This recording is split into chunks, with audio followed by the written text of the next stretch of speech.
নমস্কার বন্ধুরা, আপনাদের আবারও স্বাগত এক্সাম ফ্রেন্ড চ্যানেলে। তো আজকের এই ভিডিওতে আমরা আলোচনা করতে চলেছি উচ্চ মাধ্যমিকের ইতিহাস, অর্থাৎ উচ্চ মাধ্যমিক 2019 ইতিহাসের শেষ মুহূর্তে যেসব প্রশ্ন অতি গুরুত্বপূর্ণ হয়ে গিয়েছে এবং মান 8-এ যেসব প্রশ্ন আসতে পারে, অর্থাৎ যে 5টি প্রশ্ন আসতে পারে সেগুলো প্রশ্ন নিয়ে আলোচনা করব। ভিডিওটা তাই একটু বড় হতে পারে, এর জন্য প্রথমেই দুঃখিত। শেষ মুহূর্তে সময় নষ্ট করতে চাই না, তাই একটা ভিডিওতেই দুটো বিভাগকেই আলোচনা করতে চলেছি। ভিডিওটা ভালো লাগলে অবশ্যই লাইক করতে ভুলবেন না এবং পুরো ভিডিওটা অবশ্যই স্কিপ না করে দেখবেন বিভাগ ক শেষ মুহূর্তে সেরা সাজেশন পাওয়ার জন্য। তো প্রথম প্রশ্ন, 1 নম্বরে যে প্রশ্নগুলো আসতে পারে, অর্থাৎ নম্বর 1 প্রশ্ন হিসেবে যেসব প্রশ্ন আসতে পারে সেগুলো হচ্ছে: আধুনিক ইতিহাস লিখন পদ্ধতি সম্পর্কে সংক্ষেপে আলোচনা করো, দুটি শিল্প জাদুঘরের নাম লেখো।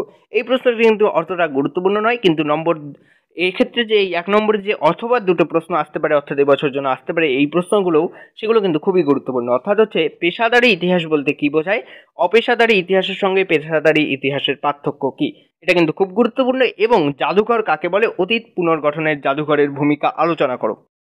এবছরের জন্য এই প্রশ্নটি আরও গুরুত্বপূর্ণ। এবারে নম্বর 2, অর্থাৎ 2 নম্বরে যে প্রশ্নগুলো আসতে পারে সেগুলো হচ্ছে: উপনিবেশবাদের রাজনৈতিক ভিত্তি সম্পর্কে আলোচনা করো, কিংবা সাম্রাজ্যবাদ বলতে কি বোঝো, সাম্রাজ্যবাদ উদ্ভবের কারণগুলি সংক্ষেপে বর্ণনা করো, অথবা উপনিবেশবাদ ও সাম্রাজ্যবাদ বিষয়ে হবসন লেনিন তত্ত্ব আলোচনা করো। এক্ষেত্রে কিন্তু সব কয়টি প্রশ্নই গুরুত্বপূর্ণ। এবারে আমরা চলে আসি নম্বর 3, অর্থাৎ 3 নম্বর প্রশ্ন হিসেবে যেসব প্রশ্ন আসতে পারে সেগুলো হচ্ছে: ক্যান্টন বাণিজ্যের বৈশিষ্ট্যগুলি কী ছিল, এই বাণিজ্যের অবসান কেন হয়, অথবা পলাশী ও বক্সারের যুদ্ধের ফলাফলের তুলনামূলক আলোচনা করো, অথবা ব্রিটিশ ইস্ট ইন্ডিয়া কোম্পানির আমলে ভারতের ভূমি রাজস্ব ব্যবস্থার সংক্ষিপ্ত পরিচয় দাও, অথবা বাংলার সমাজ অর্থনীতিতে চিরস্থায়ী বন্দোবস্তের প্রভাবসমূহ আলোচনা করো, দেশীয় বস্ত্রশিল্পের উপর অবশিল্পায়নের কী প্রভাব পড়েছিল। এই প্রশ্নগুলো কিন্তু এবারে অতি গুরুত্বপূর্ণ রয়েছে। এছাড়াও যেসব প্রশ্ন নম্বর 4-এ রয়েছে, অর্থাৎ যেগুলো আসতে পারে নম্বর 4 নম্বর প্রশ্ন হিসেবে, সেগুলো হচ্ছে: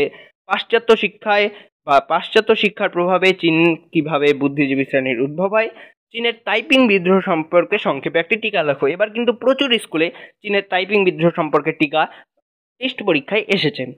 অথবা ব্রিটিশ ঔপনিবেশিক শাসনকালে ভারতের আদিবাসী ও দলিত সম্প্রদায়ের আন্দোলন বিবরণ দাও। খুব গুরুত্বপূর্ণ প্রশ্ন। এছাড়াও নম্বর 4-এ যেসব প্রশ্ন এবারের জন্য গুরুত্বপূর্ণ রয়েছে সেগুলো দেখতেই পাচ্ছেন: চীনের উপর আরোপিত বিভিন্ন অসম চুক্তিগুলির সংক্ষিপ্ত আলোচনা করো, চীনের চৌঠা মে আন্দোলনের কারণগুলি বিশ্লেষণ করো, অথবা ভারতের সমাজ সংস্কারক হিসেবে রামমোহনের অবদান, অথবা আলিগড় আন্দোলনের একটি সংক্ষিপ্ত বিবরণ। তো এবার কিন্তু রামমোহনের অবদান কিন্তু খুব গুরুত্বপূর্ণ এবং বিভিন্ন স্কুলের টেস্ট পরীক্ষায় কিন্তু এই প্রশ্নটি এবারে এসেছে। এবারে আমরা চলে আসি বিভাগ খতে। বিভাগ খর ক্ষেত্রে যেসব প্রশ্ন এবারের জন্য গুরুত্বপূর্ণ রয়েছে সেগুলো দেখতেই পাচ্ছেন। 5 নম্বর প্রশ্ন হিসেবে যেটা প্রশ্ন আসতে পারে সেটা হচ্ছে: 1935 খ্রিস্টাব্দের ভারত শাসন আইনের প্রেক্ষাপট ও শর্তাবলী আলোচনা করো, এই আইনের গুরুত্ব কী ছিল। অথবা এবারে যেসব প্রশ্ন এই 5 নম্বরে আসতে পারে সেগুলো হচ্ছে: মন্টেগু চেমসফোর্ড সংস্কার 1919 এর বৈশিষ্ট্যগুলি লেখো, এই আইনের ত্রুটিগুলি আলোচনা করো, অথবা মিরাট ষড়যন্ত্র মামলা 1929 এর প্রেক্ষাপট আলোচনা করো, এই মামলার পরিণতি কী হয়েছিল। নম্বর 6, জালিয়ানওয়ালাবাগের হত্যাকাণ্ডের প্রেক্ষাপট কী ছিল, এই ঘটনার গুরুত্ব আলোচনা করো, অথবা ভারত ছাড়ো আন্দোলনের ঐতিহাসিক তাৎপর্য ব্যাখ্যা করো এবং এই আন্দোলনের মহিলাদের অংশগ্রহণ সম্পর্কে সংক্ষেপে আলোচনা করো। এই প্রশ্নটি কিন্তু এবারে অনেক স্কুলের টেস্ট পরীক্ষায় এসেছে এবং এই প্রশ্নটি কিন্তু খুবই গুরুত্বপূর্ণ। অথবা হো চিন মিনের নেতৃত্বে ভিয়েতনামের মুক্তিযুদ্ধের একটি সংক্ষিপ্ত বিবরণ দাও। এবারে কিন্তু টেস্ট পরীক্ষায় এই প্রশ্নটিও অনেক স্কুলে এসেছে এবং এই প্রশ্নটিও কিন্তু এবছরের জন্য অতি গুরুত্বপূর্ণ।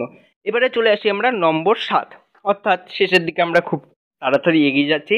তো নম্বর 7 হিসেবে যে প্রশ্নগুলো এবারে ছড়ে আসতে পারে সেগুলো হচ্ছে: জোট নিরপেক্ষ নীতি কী ছিল, জোট নিরপেক্ষ আন্দোলনের উদ্দেশ্য আলোচনা করো, অথবা ঠান্ডা লড়াই বলতে কী বোঝায়, ঠান্ডা লড়াইয়ের তাত্ত্বিক ভিত্তি ব্যাখ্যা করো। এবছরের জন্য কিন্তু এই প্রশ্নটিও গুরুত্বপূর্ণ। ট্রুম্যান নীতি কি, মার্শাল পরিকল্পনার উদ্দেশ্যগুলি কী ছিল, অথবা কিউবার ক্ষেপণাস্ত্র সংকটের সংক্ষিপ্ত পরিচয় দাও। 1912 খ্রিস্টাব্দের ভারত ছাড়ো আন্দোলনের সম্পর্কে একটি সংক্ষেপে নিবন্ধ লেখো বা সংক্ষেপে টিকা লেখো। এটা কিন্তু আমরা একটু আগেই আলোচনা করে এসেছি যে 1942-এর ভারত ছাড়ো আন্দোলন। এবারে কিউবার ক্ষেপণাস্ত্র সংকটের সংক্ষিপ্ত পরিচয় দাও, এটাও একটু আগেই আলোচনা করেছি, যেখানে আমরা 7 নম্বরে হিসেবে আসতে পারে, এটা কিন্তু 8 নম্বর প্রশ্ন হিসেবেও আসতে পারে। তো 8 নম্বর প্রশ্ন হিসেবে যেগুলো আরও আসতে পারে সেগুলো হচ্ছে: বিংশ শতকের দ্বিতীয় ভাগের আন্তর্জাতিক পরিস্থিতিতে গণপ্রজাতন্ত্রী চীনের ভূমিকা বিশ্লেষণ করো। এই প্রশ্নটি কিন্তু এবছর প্রচুর স্কুলের টেস্ট পরীক্ষায় এসেছে, তাই এই প্রশ্নটি কিন্তু গুরুত্বপূর্ণ রয়েছে।